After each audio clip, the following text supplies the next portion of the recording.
السلام عليكم حبايب قلبي. انا كده جديده في القناه وعايزاكم تدعموني باذن ربنا، يعني وقفوا جنبي. ربنا يخليكم يا رب، ما تحرمش منكم. انا دلوقتي كده عندي نص فرخه في التلاجة، صدر فرخه في التلاجة مش راضيين ياكلوه. قمت جبته وهقطعه دلوقتي. كده انا قطعت بصل وقطعت طماطم وخمس فصوص توم وعودين من الخضره، وهضربهم في الكبه. ودي دلوقتي الطماطم، حطيت معلقه سمنه بلدي وحطيت البصل والخضره والثوم والطماطم، وكده بسبكهم نص تشويحه، بس حاجه بسيطه خالص.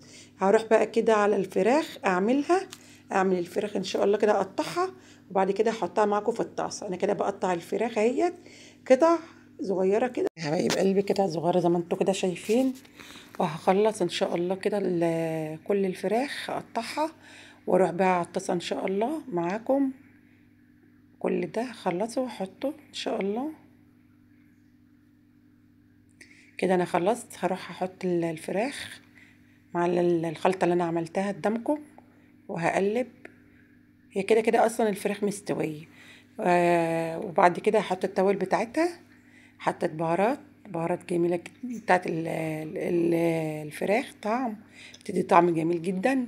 وهحط كده شويه فلفل اسمر، وبعد كده شويه ملح، واغطي عليها واسيبها بس حاجه بسيطه كده تستوي. هي اصلا الفراخ كده كده كده مستويه، كانت في التلاجة.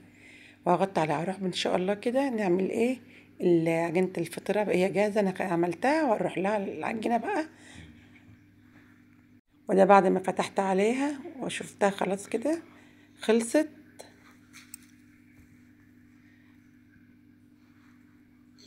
كده هعمل الفطيره اهوت. كده هعمل الفطيره اهوت معاكم. انا كده حطيت خل بطهر الرخامه، هي نظيفه بس انا بطهرها عشان انا كده هحط العجين اللي عليها الفطير. ولعت الفرن عشان لازم يكون الفرن سخن على طول، ادخل على طول يكون سخن.